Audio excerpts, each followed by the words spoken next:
চট্টগ্রামের ভাষায় বক্তব্য প্রদান করে জনসভা কাঁপিয়ে দিয়েছেন বর্তমান স্বরাষ্ট্রমন্ত্রী সালাউদ্দিন আহমেদ।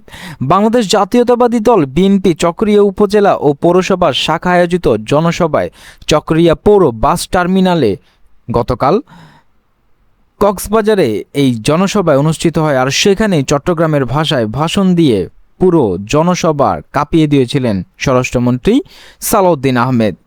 তখন উপস্থিত ছিলেন প্রধান অতিথি হিসেবে গণপ্রজাতন্ত্রী বাংলাদেশ সরকারের মাননীয় প্রধানমন্ত্রী এবং বিএনপির চেয়ারম্যান তারেক রহমান সহ নানা মন্ত্রী এবং প্রতিমন্ত্রী। আসসালামু আলাইকুম রহমতুল্লাহ। বেকুন মাফ করে দিও না, আর 2টার সময় আইবার কথা, আইতে 7:30 বাজে গিয়ে গই। আয় বেকুনের তরফ তো আর মাননীয় প্রধানমন্ত্রীর তরফ তো ক্ষমা চাই, ওনারা মাফ করে দিয়ন। কিন্তু রাজনৈতিক মিটিং এন্ডিল্লা রাস্তায় রাস্তায় লক্ষ লক্ষ মানুষ কক্সবাজার হইতে শুরু করি দুলাজারা, চকরিয়া, পেকুয়া, মাতামরি এন্দি এই পর্যন্ত চকরিয়া আইতে গাড়ি আস্তে আস্তে চালাই হচ্ছে। এ হারণে দেরিও গিয়ে গই।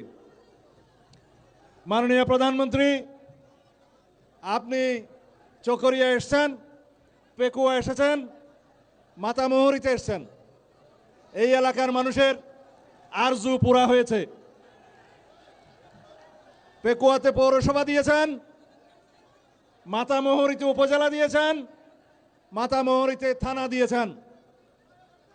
চকরিয়াতে আগেই পৌরসভা দিয়েছিলেন দেশনেত্রী বেগম খালেদা জিয়া। এই এলাকার মানুষের যত সমস্ত উন্নয়ন দাবি আছে সকল কিছু পূরণ করেছেন শহীদ রাষ্ট্রপতি জিয়াউর রহমান, পরবর্তীতে দেশনেত্রী বেগম খালেদা জিয়া এবং আপনি।